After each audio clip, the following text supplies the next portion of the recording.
Now for this evening's talk, Mr. Rigby will talk on the Riemann hypothesis.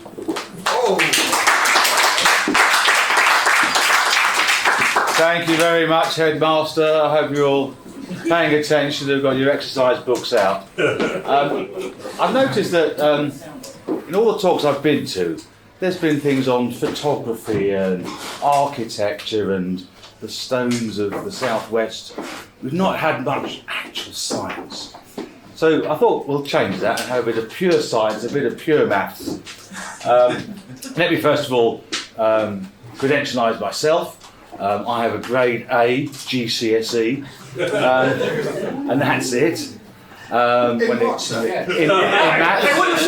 maths, it's only in maths is the only grade A I achieved. I did take the A level. I say I took the A level.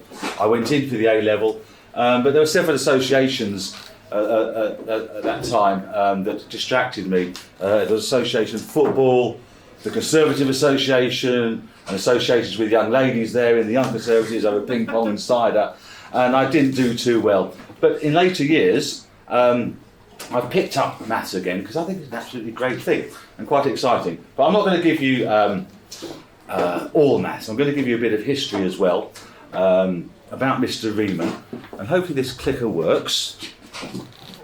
So the talk is Mr. Riemann, his famous hypothesis, and why it's important. My name's Mr. Rigby. You can call me Sir if you need to ask a question. You know what the form is. So by the end of today, these are your learning objectives for today's lesson. You'll be able to tell us a bit about Bernard Riemann himself, explain his famous hypothesis at the basic level, explain the implications of the hypothesis, if it's false and if it's true. You'll know that the number -1/12 is a really good number for striking up a conversation with a mathematician. Strange looks if you try and strike up a conversation about it with anybody else. You know how to win £1 million, $1 million actually, by finding just one number. So, exercise books out, and we'll crack on. Oh, terms and conditions apply to this one, which I have to come on to. So we'll crack on. So Bernard Riemann himself, there he is. He was born in the year of the first photographic plate was produced in 1826, which is why there's no pictures of the younger Bernard Riemann. He was born in what was then the Kingdom of Hanover, obviously now Germany, 17th of September. Second of 6 children. Father was a Protestant Lutheran pastor, and Christianity is a sort of big thing in his life, as we'll find out. From very early on, like the age of 5 or 6, everyone said, that Bernard fella's he's quite good at sums, isn't he? And by the sort of age of 10, 11, he was doing advanced stuff that most other people do at age 18, 19, 20. He was also very quiet, timid, subdued, couldn't really get a word out of him. So he was very quiet and timid, but very good at maths, probably the inverse of most members of the new Sheridan club, who were quite noisy and probably quite crap at maths most of the time. But anyway,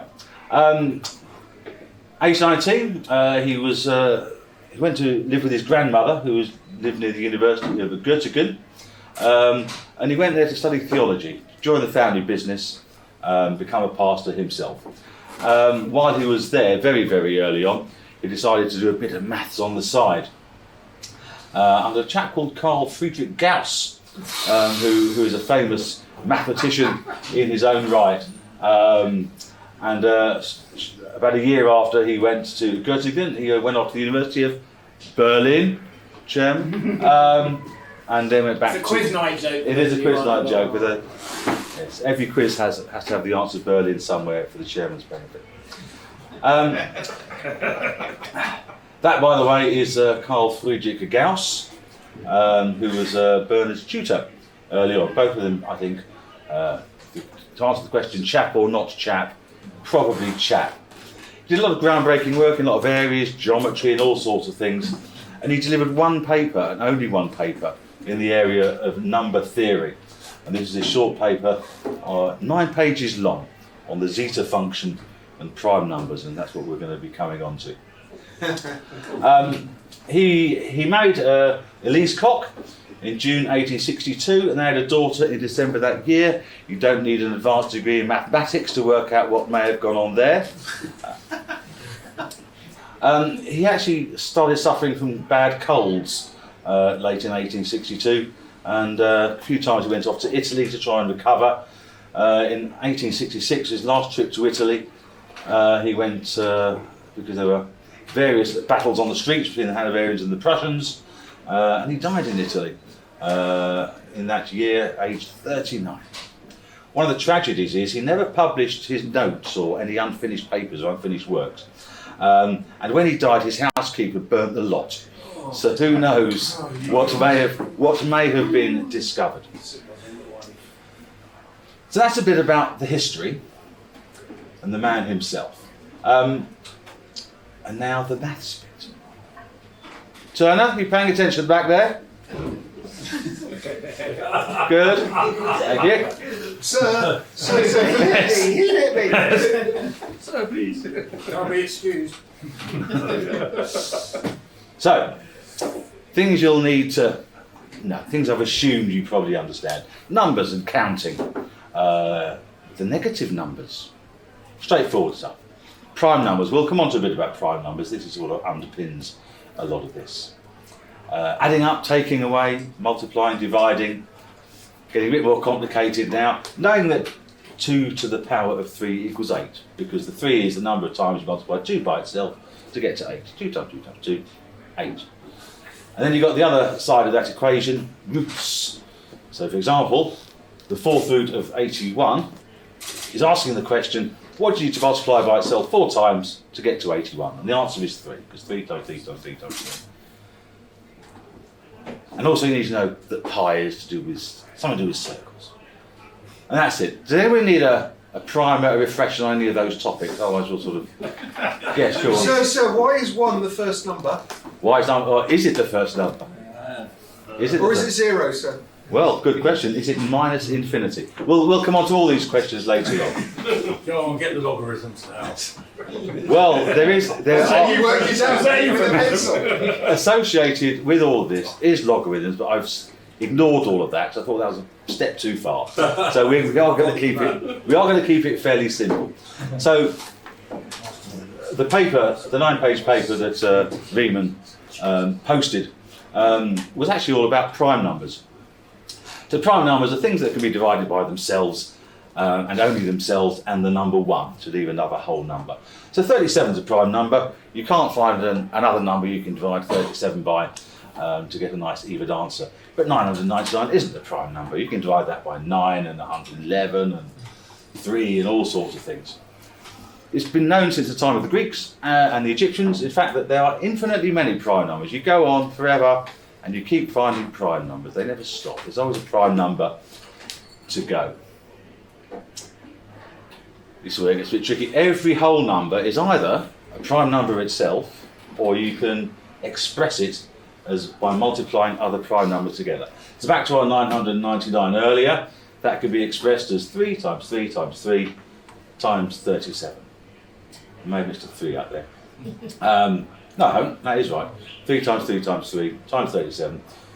Any number you can think of, you can say it's either prime itself, or we can find other primes, which when we multiply them together, give you the answer you first thought of. Very massive numbers, finding out what the primes that make it up can be quite tricky. And this underpins our modern means of encryption. We'll come on to that. The gaps between prime numbers. So the first few gaps, between 2 and 3, there's a gap of 1.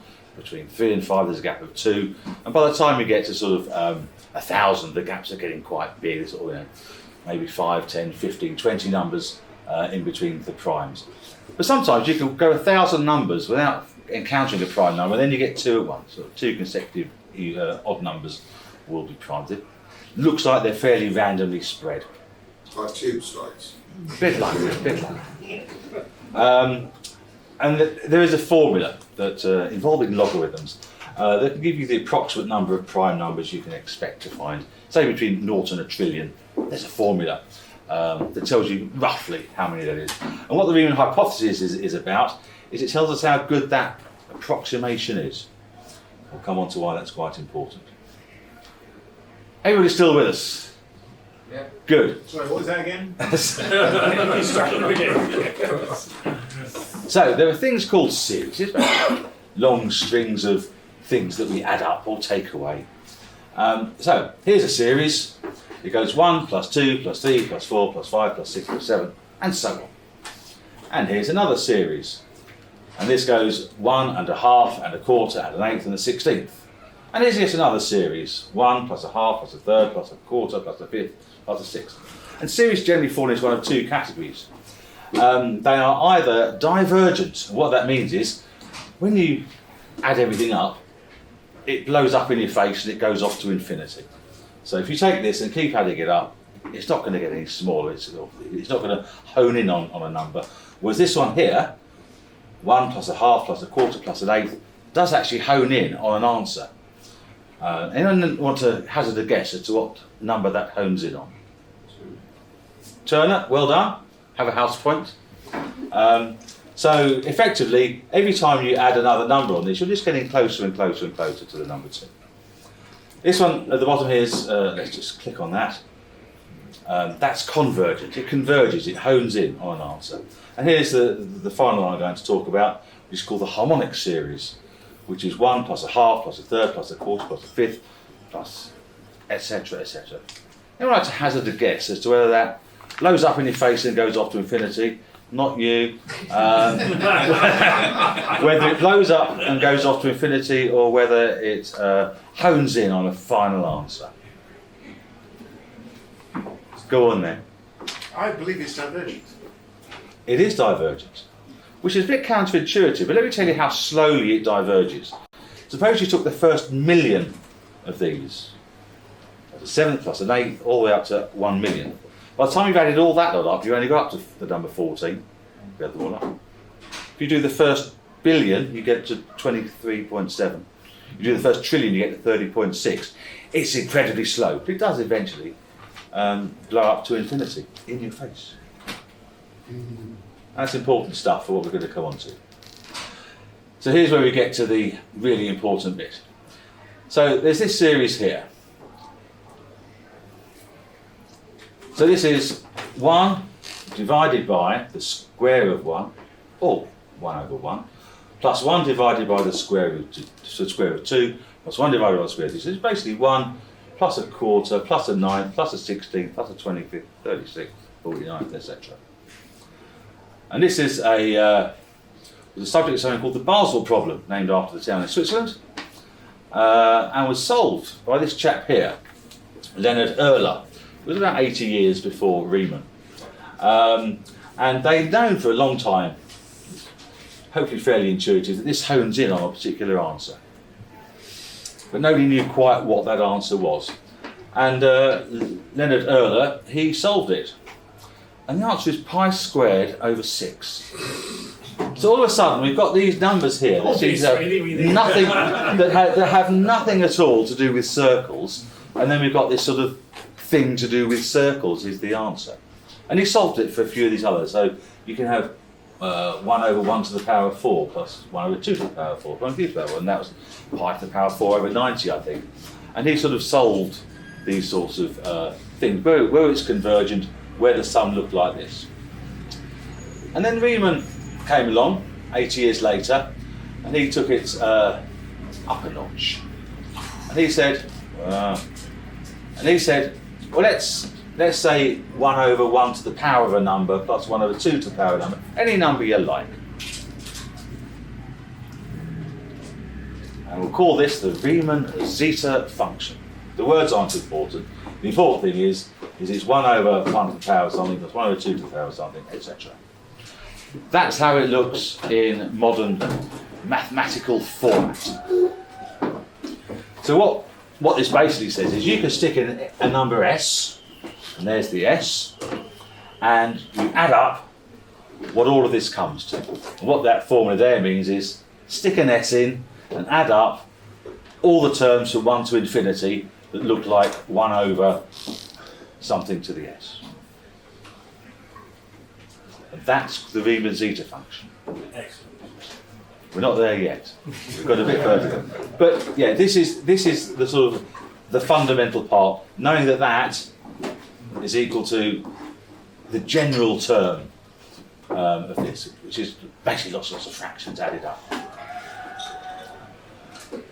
And this is all very closely related to the gaps between prime numbers and how many prime numbers there are when you get to a million, a billion and beyond. Any questions so far? Everybody still with us? In the Zeta function, is S necessarily a positive integer? It could be a real number. We'll come on to that. Excellent question. Have a house point. Real or imaginary? Very good question. We are coming on to that shortly. So, he then took it to another dimension, which is what somebody mentioned earlier. So, a very brief diversion. Quick question. Who's first? What's the square root of 25? Or minus 5. Minus 5. Well, yes, you said 5, only half house point. Correct over here. The answer is, it could be plus 5, and it could be minus 5. Because if you take a minus number and multiply it by itself, you get a positive number. So plus 5 times plus 5 is 25, as is minus 5 times minus 5. But then mathematicians had a bit of a problem, because there wasn't a way of finding the square root of minus 1, because there's no numbers which, when you multiply them together, give you a minus number, a negative number. So Leonard Euler actually gave this thing a name, but we'll come on to that shortly. So these are all our numbers. There's all the positive numbers going off all the way up to North London, and there's the negative numbers going all the way down to Brighton and beyond. And there's no number on that line that's the square root of minus. You've got all the other numbers on it. Pi's on there, just after 3, E and various other constants are all on this line. It's not just integers, it's all the numbers. What they decided to do was, we'll imagine, it's purely imaginary, they made it up to make it easy for themselves. We'll imagine there's a second axis on here. We'll put a thing on it called I. And we'll decide that if ever we have a formula that asks for the square root of 1, we'll decide that's the answer. I for imaginary. We made it up. Makes life easier. And then that goes all the way up and all the way down as well. So you get I, 2i, 3i, all the way to infinity I, and all the way down to minus infinity times I. Imaginary. It's made up. It doesn't exist. But it helps a lot. So you've got these normal real numbers, and you've got these imaginary numbers, but you can combine them. You can say, okay, well, let's put something else on here, and let's say that's got 4 real bits and 2 imaginary bits, so we'll call that 4 plus 2i. A real part called 4, and 2 of your imaginary parts. And that's a complex number. Real numbers, imaginary numbers, combination of the two, complex numbers. Who's not with us? I haven't lost the room just yet. Good. We'll be getting to that bit. But we can also do, with all of these numbers here, 4 plus 2i, we can do all the other stuff with them. We can add them, subtract them, multiply them, divide them. We can have them as the exponents. So instead of a squared, 3 squared, we can have 3 to the power of 4 plus 2i. I haven't calculated them now, but I'm sure you'd all like to get your notebooks out and try and work that one out later when you get home. We could also stick it into our Riemann calculator. Instead of, so if we say that S, and we had 1 squared plus 2 squared plus 3 squared, we can put one of these imaginary numbers on the bottom as well.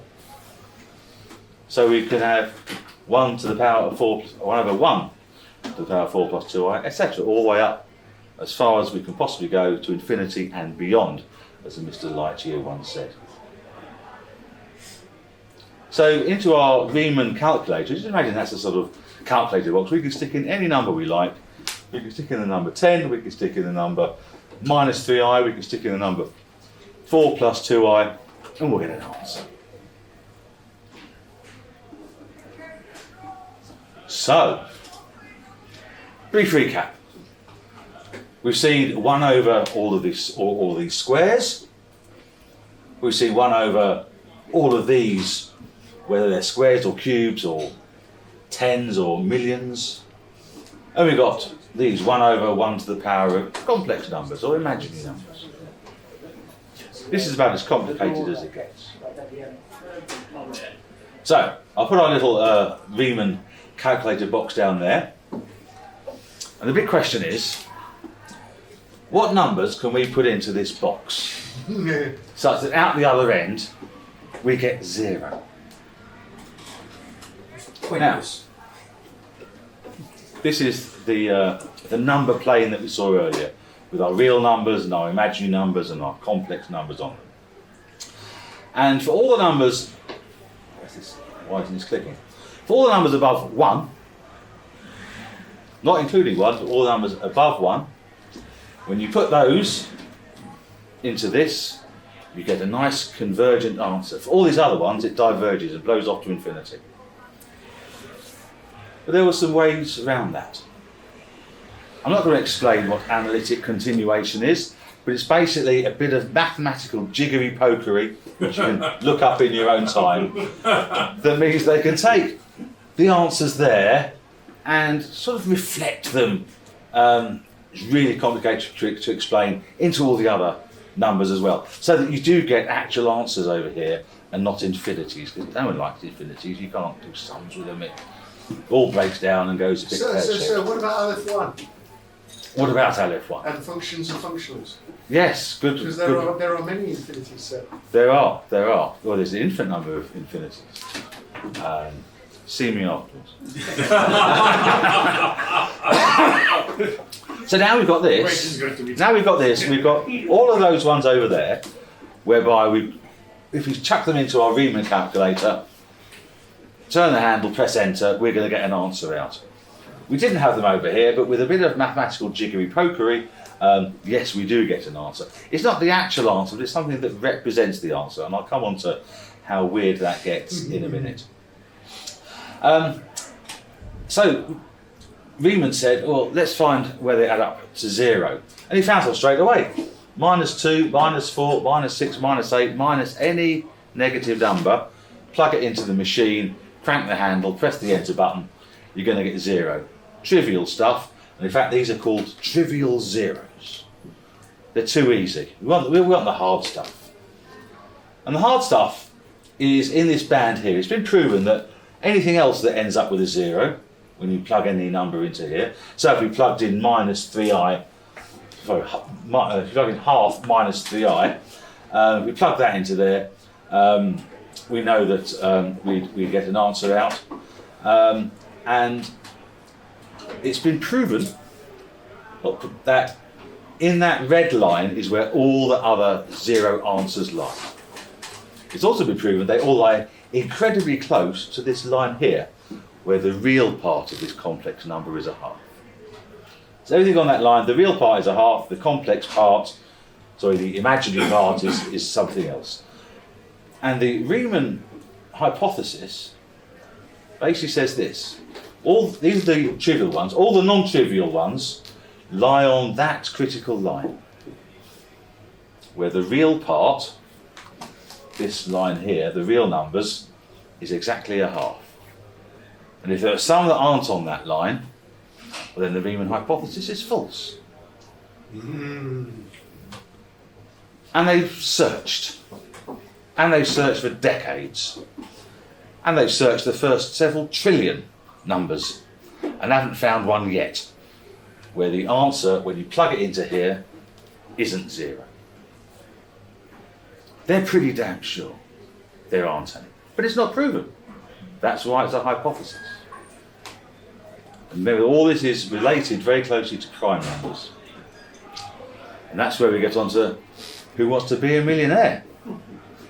So there's a mathematical institute. It was actually founded in Peterborough, in North America, not that Peterborough, the other Peterborough, by the Clay family, called the Clay Mathematics Institute.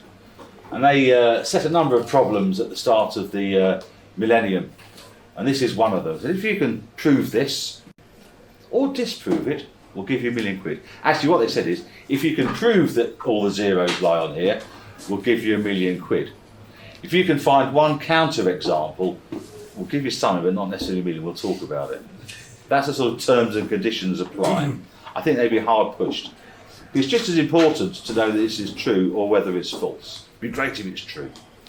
But if it's false, it'd also be incredibly important to know. You go down in mathematical infamy if you found that number.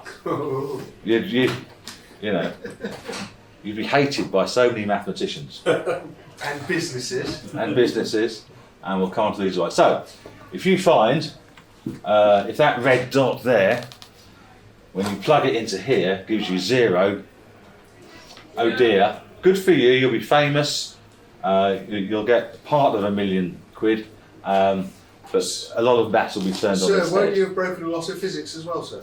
We'll come on to that, very good indeed. Maths underpins pretty much everything.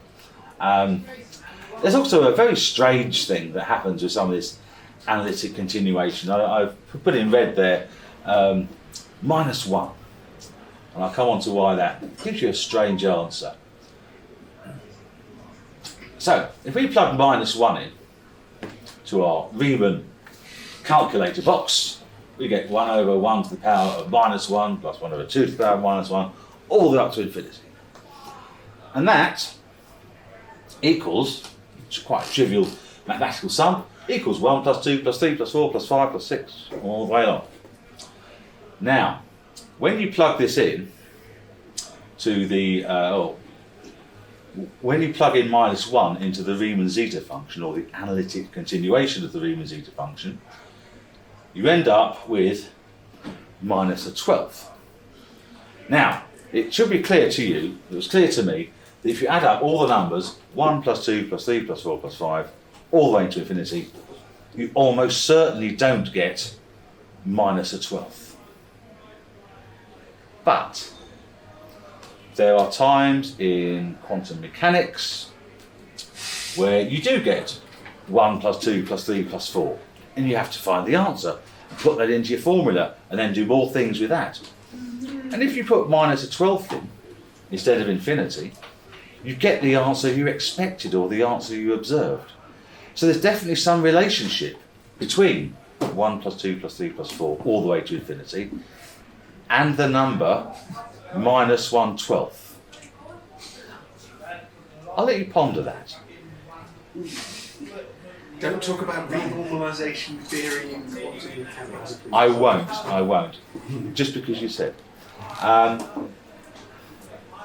Now, a lot of this, there are lots of other proofs. Not proofs. A lot of other ways of explaining that 1 plus 2 plus 3 plus 4 equals -12. And here's sort of part of one of them. Suppose we've got this series here, 1 plus 1, 1 minus 1 plus 1 minus 1 plus 1 minus 1, all the way to infinity. What does that add up to?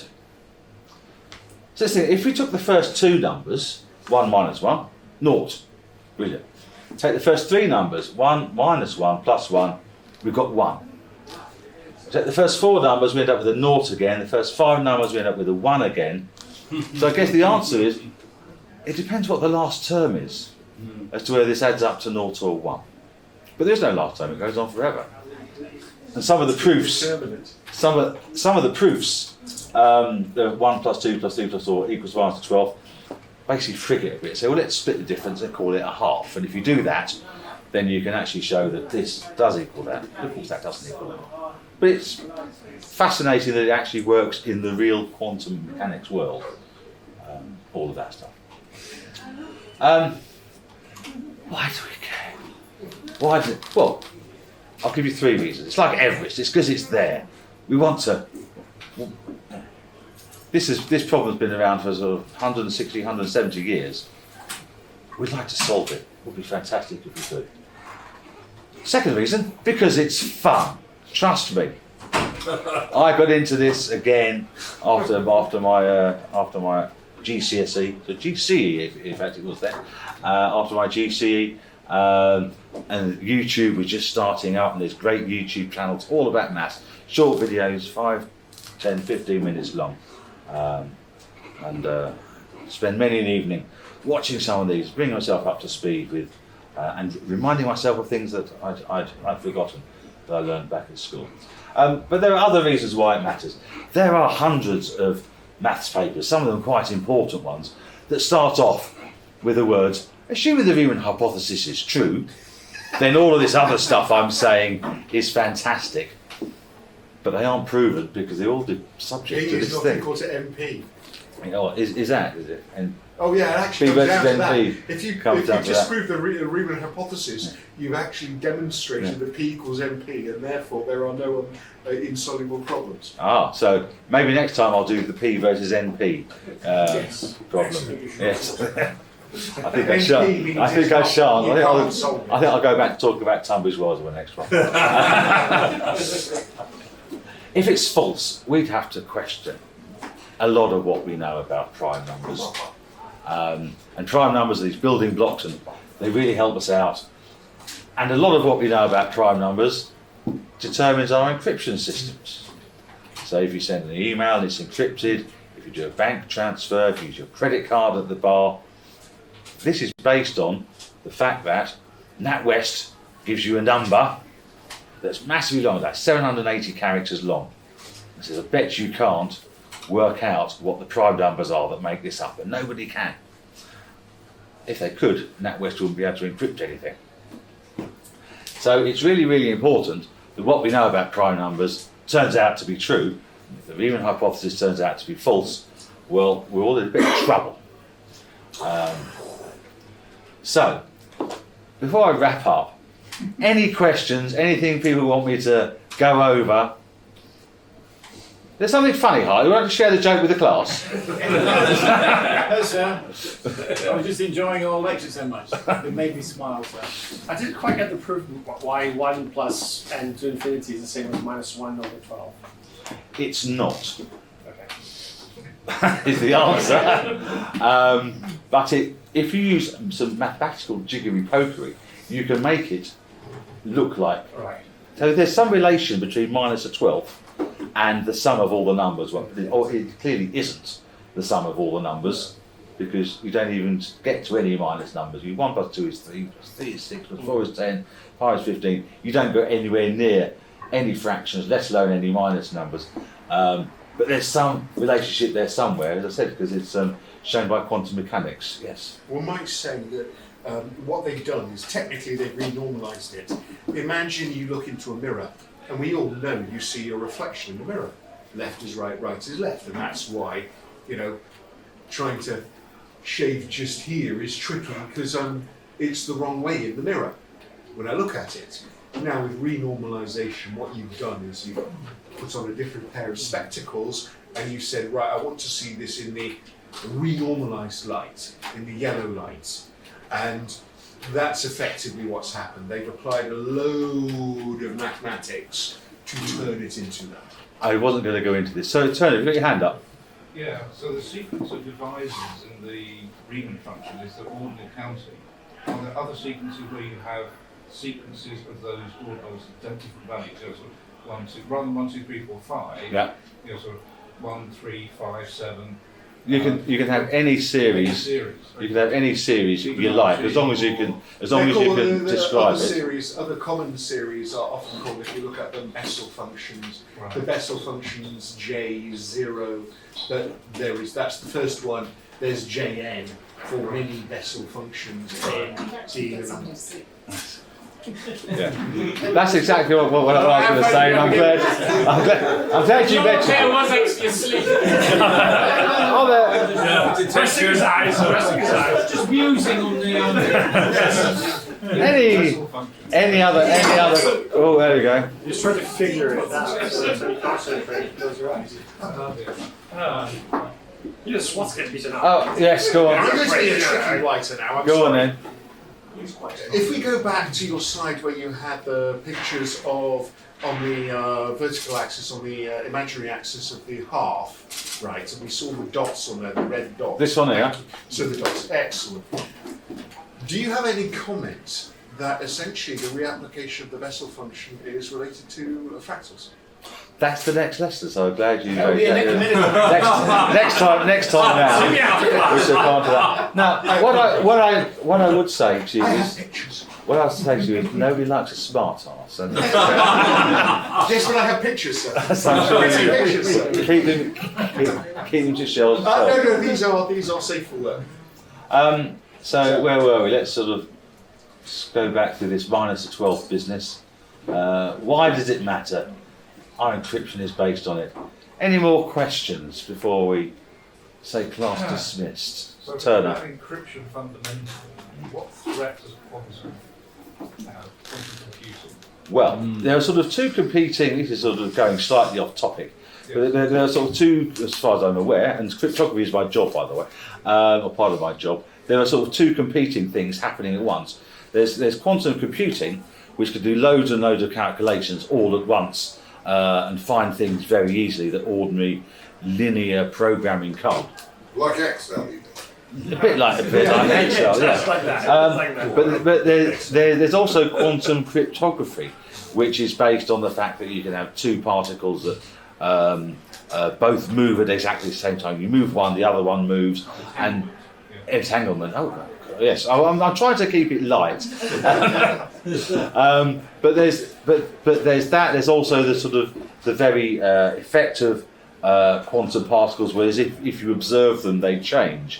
So you know if someone's spied upon your quantum communication, and therefore you know not to trust it, and that sort of thing. So I think these two, quantum computing and quantum cryptography, are sort of in a sort of arms race against each other. Yes, it will have to be resolved, or else we're all back to the dark ages of the 1970s.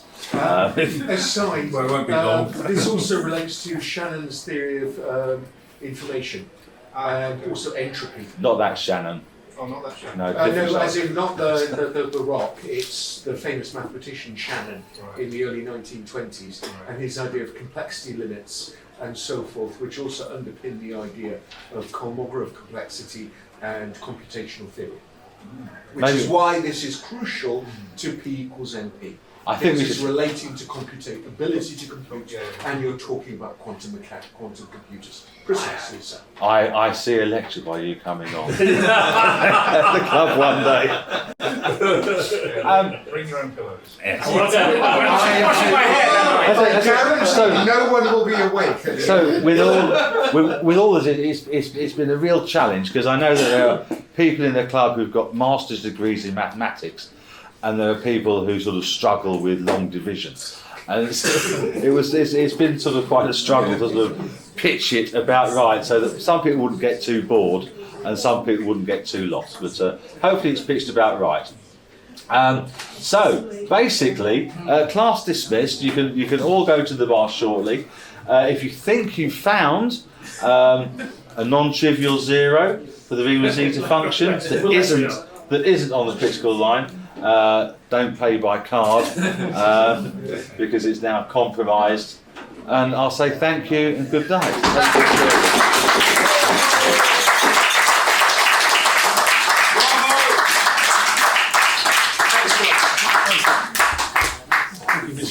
Explain that. watch on.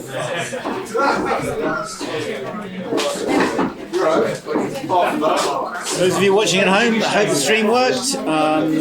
Even if it didn't, I'll be posting a video version on YouTube shortly. Thank you very much.